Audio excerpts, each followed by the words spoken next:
Field artillery in the war between the states was primarily an anti-personnel weapon.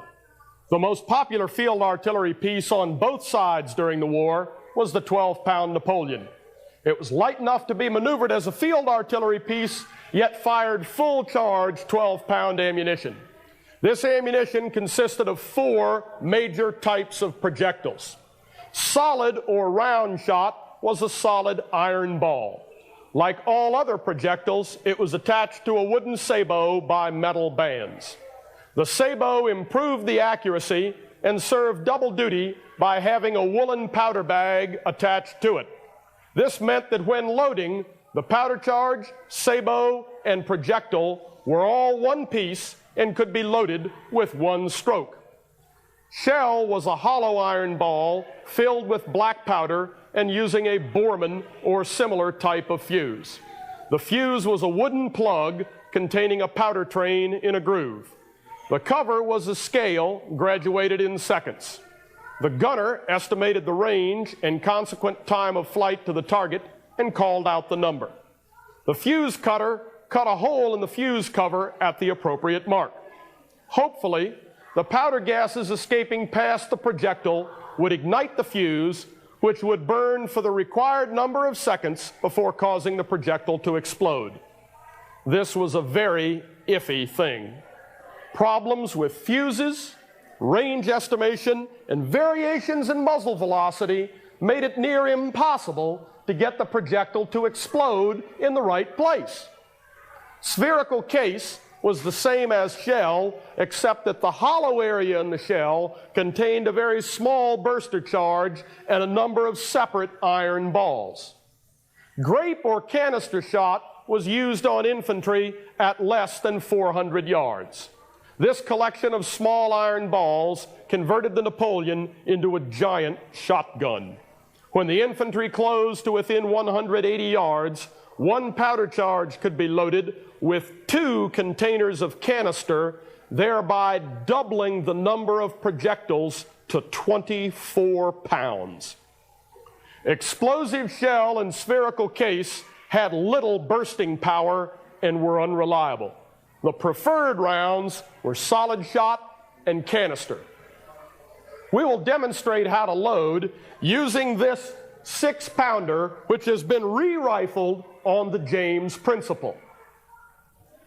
After the shot, the number 3 closed off the touch hole or vent with a padded leather glove called a thumb stall.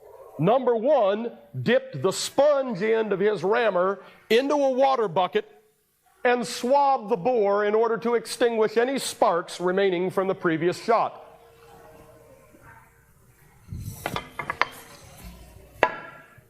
Number 2 received the new projectile powder combination from the powder monkey and placed it at the muzzle.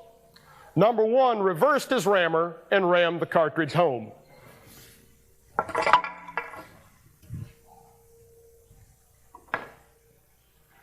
Number 3 then removed the thumb stall from the vent and, using a vent prick, cut open the cartridge in the bore. Number 4 placed the friction primer in the vent and took the slack out of the lanyard. At any time during this process, the gunner aimed the weapon. For elevation changes, he used the hand screw mounted underneath the breech, while deflection changes were made by physically moving the trail left and right. Upon command, number 4 would give a final pull on the lanyard. The friction primer acted like a giant kitchen match and set off the propelling charge.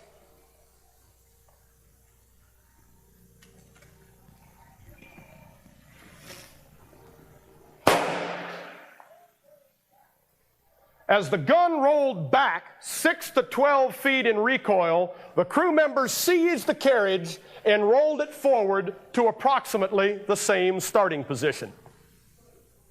You may ask about rifled field artillery, but it was not that effective. Though it was more accurate, its recoil took it out of position after every shot. Each succeeding shot was the equivalent of opening fire again. The rounds could not be walked into the target. Rifles were inefficient at handling canister shot, and their explosive projectiles had a weak burster charge and an extremely unreliable contact fuse. Since the projectiles were oblong, they normally dug deeply into the ground before explosion and had little effect. It would take more than 30 years, plus the invention of high-order explosive filler, smokeless powder, cartridge cases, breech loaders, good contact fuses, and hydro-pneumatic recoil systems before field artillery had the characteristics which you and I understand today. We will watch a genuine 12-pound Napoleon being fired with solid shot and canister shot against formations of silhouette targets. We will be loading slowly and out of sequence, and we'll be using a separate powder bag of aluminum foil in order to reduce the possibility of a premature discharge. To reduce chance of misfire, the number 3 man will put priming powder down the vent before the friction primer is inserted. Infantry 400!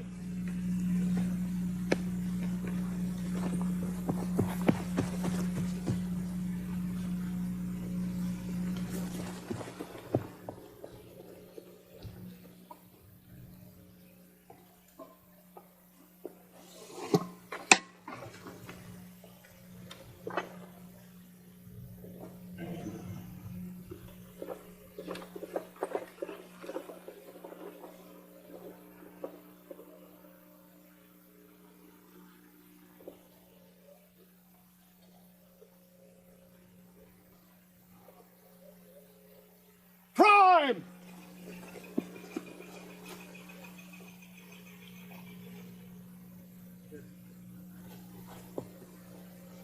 Fire!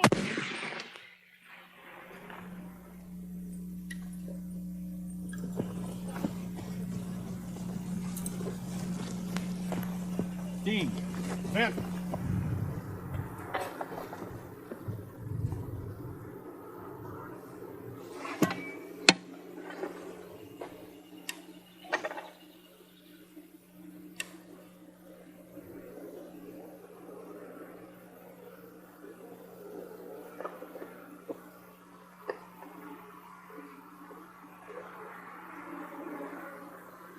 Prime!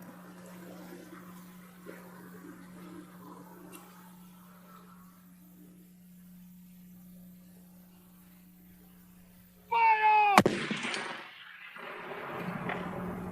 Infantry 240!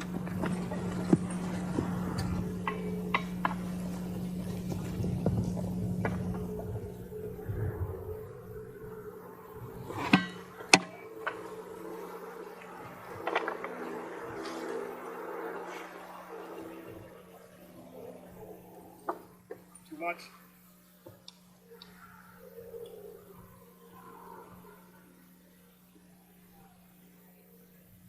Prime!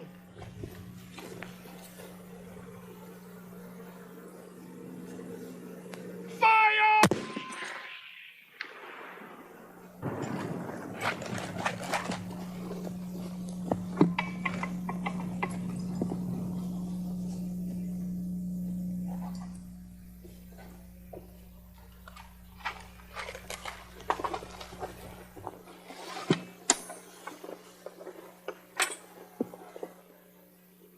Prime!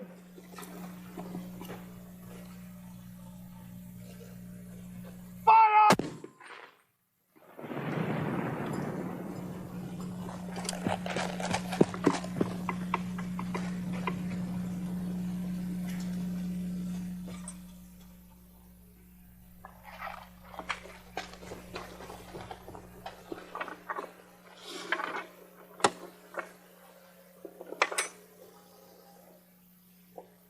Prime!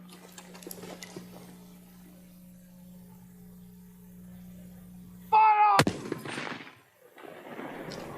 I am sure you expected the canister shot to be impressive, but the round shot was surprising. They bounced through the formation like a bowling ball gone berserk, Every strike upon the ground and every impact with a target created secondary projectiles which traveled through the target area at odd angles. Wartime stories of round shot hurling rifled muskets, canteens, and pieces of bodies as secondary projectiles are true. One can only imagine what it must have looked like when a battery of 6 of these were on line firing at maximum rate. During the war, maximum rate for these weapons was 4 rounds per minute. This is faster than we were firing, since we put a premium on safety and intentionally went slowly.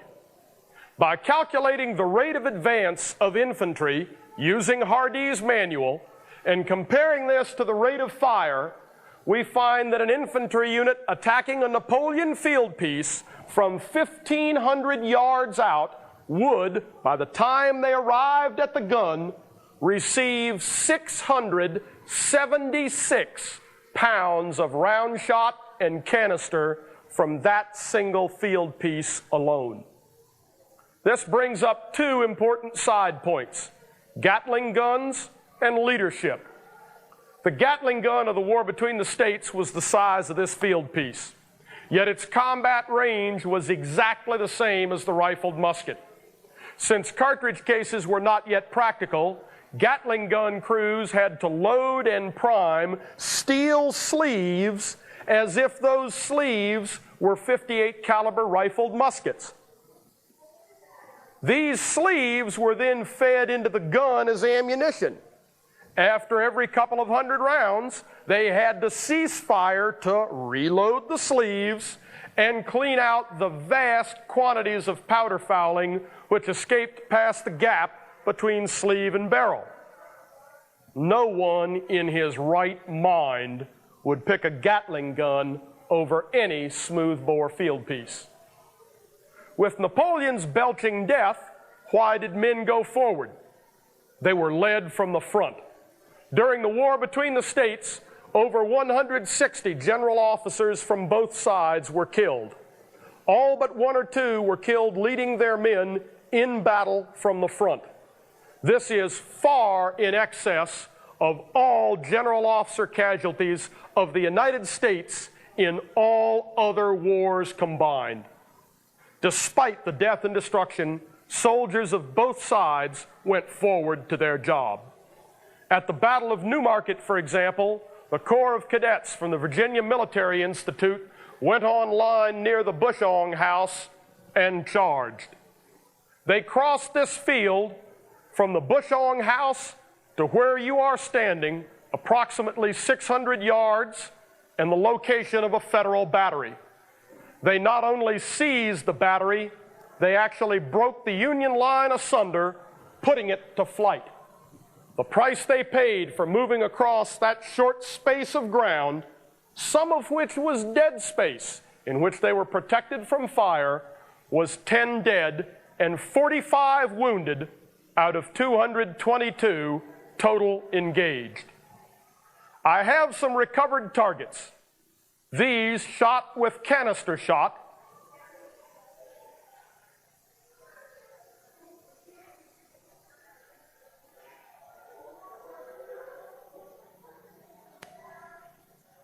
And these hit with round shot. When you study the war, remember these targets and the range film. They will give you a new dimension on the peculiar problems of that war and the courage of the troops involved. Was the 12-pound Napoleon effective? Yes. Its canister at close range and round shot at long range was deadly. You can imagine what would happen to soldiers hit with the round shot as these targets were hit. It was not uncommon to see sights such as this: a soldier whose abdomen has been carried away and whose left hand and forearm was severed from his body by round shot.